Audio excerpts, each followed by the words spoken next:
বন্ধুগণ, একটা বিশেষ ঘটনা বা অকেশনকে কেন্দ্র করে আজকের এই আয়োজন। এর উপরে যারা বলেছেন, বিশেষ করে যারা আয়োজক, তাদের ব্যাপারে আমার একটা কথা না বললেই নয়। এই আন্দোলন গড়ে তোলবার ব্যাপারেও তাদের অসামান্য অবদান ছিল। আমি বেশ কয়েকটা অনুষ্ঠানে আসছি, তাদেরকেও আমি গভীর শ্রদ্ধার সাথে স্মরণ করছি। কোনো আবেগের মন্থন করতে চাই না, হাতের সময়ও খুব বেশি নেই।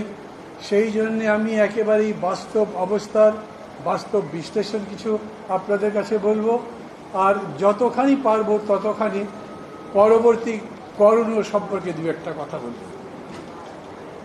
খেয়াল করে দেখেন, এই আবু সাইদ মুগ্ধ সম্পর্কে যত কথা বলবেন, মনের সমস্ত আকুতি প্রকাশ করা যাবে না। কিন্তু বাস্তব হচ্ছে এই যে পরিস্থিতি বদলে গেছে।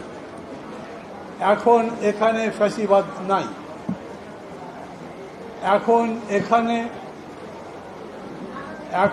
এখানে লড়াই নাই। এখন যেটা আছে সেটা পুনর্গঠন। আপনাদের কি মনে হয় ফ্যাসিবাদ আবার ফিরে আসতে পারবে? অনেকে মনে করেন হয়তো, কিন্তু আমার বিশ্বাস ফ্যাসিবাদ ফিরবে না। আমার বিশ্বাস যত অন্যায় করেছেন তারা, যত কুকীর্তি তাদের মধ্যে আছে, আচরণে উচ্চারণে প্রতিনিয়ত যে সমস্ত প্রমাণ রেখে গেছেন, সেই প্রমাণের পরিপ্রেক্ষিতে তাদের নতুন করে রাজনীতির কোনো ন্যারেটিভ তৈরি করাই সম্ভব নয়। তারা কোনোদিন বলতে পারবে না এই 15 বছরে আমরা যা করেছি ভালো করেছি। কোনো মানুষ গ্রহণ করবে না। যারা এই আন্দোলনটা করেছে 24 থেকে একেবারে যতদূর যায় যুবক ছেলেরা, তারা আরো 50 বছরের মতো গড়ে জীবিত থাকবে। ওরা কোনোদিন তাদের ক্ষমা করবে না। আমরা নিজেরা যদি একেবারে খাল কেটে কুমির ডেকে না আনি, তাহলে তাদের আসার সম্ভাবনা নাই। আর একটা প্রশ্ন আমি আপনাদের কাছে করব, আপনাদের কি মনে হয় দেশে নির্বাচন হবে? আমি জানি সবাই মিলে এরকম প্রশ্নের জবাব দিতে পারবেন না, কিন্তু বাংলাদেশের ব্যাপক মানুষের মধ্যে এই সংশয় আছে। আমাকে জিজ্ঞেস করে ভাই নির্বাচন কি হবে? এখন আমি আবার পরবর্তী প্রশ্ন করছি, গতকাল প্রধান উপদেষ্টার পক্ষ থেকে তার প্রেস সেক্রেটারি যে সংবাদ সম্মেলনে বক্তব্য রাখলেন, তারপরে আপনাদের কি মনে হয় নির্বাচন হবে? মনে হয় হবে না। বেশিরভাগ মানুষের মনে হয় হবে না। তাহলে দেশে কি হবে? Martial law. আমাদের ভাববার দরকার। এই জন্যেই কথাটা বলছি। উনি বলেছেন ডিসেম্বরের মধ্যে নির্বাচন অনুষ্ঠানের প্রস্তুতি সম্পন্ন করতে হবে, যাতে ফেব্রুয়ারি কিংবা এপ্রিল মাসে নির্বাচন করা যায়। আচ্ছা, ফেব্রুয়ারি বললেই তো পারতেন, এপ্রিল বললেন কেন? কিছু কিছু কনফিউশন তারা নিজেরাও তৈরি করছে। কিন্তু তারপরেও আমি মনে করি ফেব্রুয়ারিতে হোক, এপ্রিলে হোক, কিংবা যদি যেরকম করে গোলাম পরোয়ার সাহেব বললেন 2-3 মাস পরে হোক, এরপরে প্রফেসর ইউনূসের সরকার নাই। এই যে অভাব অভিযোগের কথা বলেছেন যতগুলো, সেই অভাব অভিযোগের কথা এই সরকারের কাছে বললে লাভ হবে না। কোন সরকারের কাছে বলবেন? কার কাছে বলবেন? আপনারা কি বুঝে শুনেই আজকের এই অনুষ্ঠানের প্রধান অতিথি ঠিক করেছেন? এই যে নিজেদের যত অভিযোগের কথা বললেন, সেই অভিযোগ কার উদ্দেশ্যে বলছেন? এগুলো কি প্রফেসর ইউনূস জবাব দেবেন, নাকি জনাব মির্জা ফখরুল ইসলাম আলমগীর জবাব দেবেন? ভাবার কথা। এই জন্যে বলছি, এটা সত্যি আমাদের যে সংস্কারের কথা এতদিন ধরে আলোচনা হলো, সেই ব্যাপারে খুব ইতিবাচক অগ্রগতি নাই। কিন্তু একেবারে নাই তা আবার সত্যি না। আমরা কিছু কিছু মৌলিক বিষয়ে ঐক্যবদ্ধ হতে পেরেছি। পাশাপাশি বসেছে দুইটা দল। একটা দল চাই ডিসেম্বরে ভোট, আর একটা দল চাই যত পিছিয়ে যায় তত ভালো। তারপরে দুই দলেরই দুই নেতা পাশাপাশি বসেছেন, কথা বলেছেন, নিজেদের মত বলেছেন, কিন্তু তারপরেও তাদের মধ্যে মন কষাকষি হয়নি। এটাও একটা অগ্রগতি। আমি অগ্রগতি এই জন্যই বলছি, আগে সবসময় এরকম হতো রাজনৈতিক দল অন্য রাজনৈতিক দলকে খুবই নেতিবাচকভাবে সমালোচনা করত, কিন্তু এইবার সংস্কার কমিশনের মধ্যে যখন নেতারা বক্তব্য রেখেছেন তখন প্রতিপক্ষকে সমালোচনা করে বক্তব্য রেখেছেন, কিন্তু তারপরে তার মুখে হাসি, যার সম্পর্কে বলা হচ্ছে তিনিও হাসছেন। কিন্তু আমি আপনাদের এই কথা মানি, খুবই মৌলিক কিছু বিষয়ে আমরা ঐক্যবদ্ধ হতে পারিনি।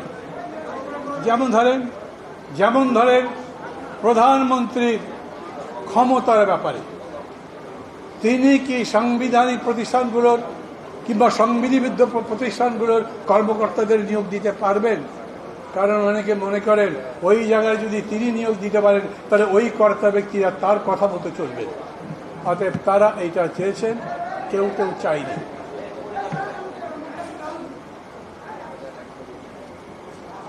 প্রশ্ন হয়েছে এইরকম অনেকগুলো যার মৌলিক বিষয়ে ঐক্যমত হয়নি বলেই একটা প্রশ্ন মানুষের মধ্যে আসছে, যে একেবারেই সরাসরি বলা হচ্ছে, কেউ কেউ বক্তৃতা করছেন এরকম, যদি সংসদে প্রতিনিধিত্বমূলক ভোটটা হয়, সংখ্যানুপাতিক ভোটটা হয়, তাহলে এই ভোট করে কোনো লাভ নেই।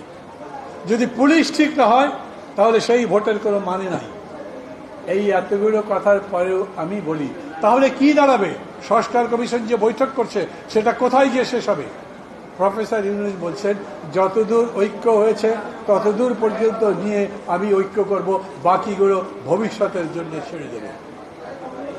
আপনারা যারা যারা জাতীয় ঐক্যের এত বড় বড় স্লোগান তুলছেন, খেয়াল করেন নিজেরা তো ঐক্যবদ্ধ থাকতে পারেন নাই। জাতীয় ঐক্য কি রকম? জাতীয় ঐক্য মানে আমাদের মতপার্থক্য থাকলেও আমরা মূল প্রশ্নে ঐক্যবদ্ধ থাকব।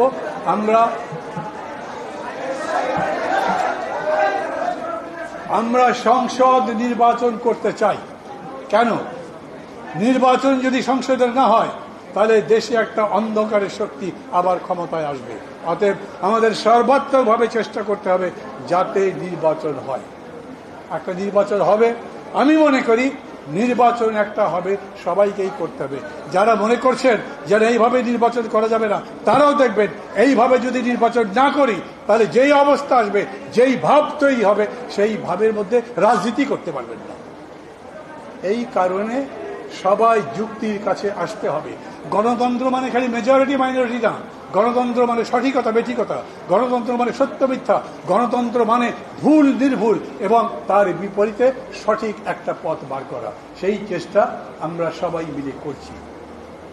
যেগুলো আমরা এখন একমত হতে পারবো না রেখে দেব, আগামী দিন যারা ক্ষমতায় আসবেন তারা সেই বিষয়গুলো যদি পছন্দ করেন তাহলে চর্চা করবেন। কারো কারো মনে হচ্ছে যে ভাই এখনই মানে নাই, তখন তো মানবেই না। যদি কোনো কারণে 2/3 মেজরিটি পেয়ে যায় তাহলে তো তাদের কাছে কথাই বলা যাবে না, 2/3 মেজরিটিতে সব কিছু বদলাবে। কথাটা উঠে গেল বলেই ফেলি, আমি মনে মনে ব্যক্তিগতভাবে মনে করি কোনো দলই আগামী নির্বাচনে 2/3 পাওয়া উচিত নয়।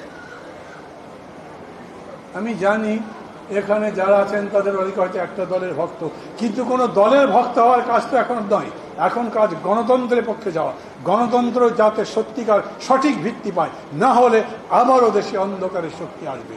আর আমরা এখানে যদি গণতন্ত্র নিয়ে এরকম লড়াই করি তাহলে যারা ঘাপটি বেড়ে কিংবা দূরে আছেন তারা আসবার সুযোগ কেবল তখন তৈরি হবে। সব কিছু নির্ভর করছে শেষ পর্যন্ত রাজনীতির উপরে, because politics is the commander of the society. যেরকমই মনে করেন রাজনীতি সমাজকে নিয়ন্ত্রণ করবে শেষ পর্যন্ত। মানে আমি যদি এরকম করে বলি তাহলে কেউ মনে কষ্ট পাবেন কিনা, আমাকে একটু বেয়াদবের মতো মনে করবেন কিনা, তারপরেও বলি শেষ পর্যন্ত প্রফেসর ইউনূস তো লন্ডন পর্যন্ত উড়ে গেছেন একটি দলের মূল ব্যক্তির সাথে কথা বলবার জন্য, কারণ ওখানেই রাজনীতির সবচাইতে বড় শক্তি আছে বলে তিনি মনে করেছেন। কাজটা খারাপ করেছেন সবাই বলেছি, এইটার কারণে অনিশ্চয়তা দূর হয়েছে।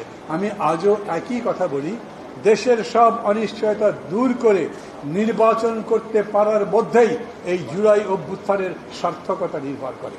এবং তারও পরে ওই নির্বাচন যদি আমাদেরকে সত্যি সত্যি গণতন্ত্রের পথে ধাবমান করতে পারে, গণতন্ত্রের পথ সুগম করতে পারে, আমরা সবাই মিলে যদি গণতন্ত্রের চর্চা সেই পথে করতে পারি, তখন বলতে পারবেন এই অভ্যুত্থান সফল হয়েছে।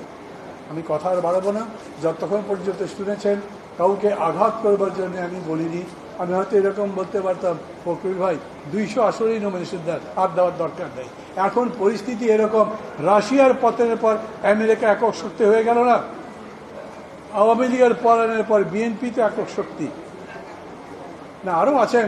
আমি মাঝে মাঝে দু একজনকে বলতে শুনি, না বড় দল যে করেন, বড় দল সত্যি কারা সেটা আগামী নির্বাচনে দেখা যাবে। আমিও তাই বলি, নির্বাচনেই আগামীতে আমরা দেখব সত্যি সত্যি বড় দল কারা। কিন্তু আমি কোনো ক্যাম্পেইন করছি না বিএনপির পক্ষে, আমি তো বিএনপি করি না, কিন্তু আমি যেটা দেখি তাই বললাম, এবং এটা দেখেই বলছি দায়িত্ব তাদের উপরে বেশি। এই যে আরাধ্য কাজ যেটা রয়ে গেল এই জুলাই আন্দোলনের, এই আগস্ট আন্দোলনের, সেগুলোকে ঠিক জায়গায় সামনের দিকে নিয়ে যাওয়ার জন্য তাদের উপরেই, মানে রাজনৈতিক নেতৃত্বের উপরেই দায়িত্ব পড়বে। ভালো থাকবেন সবাই, খোদা হাফেজ।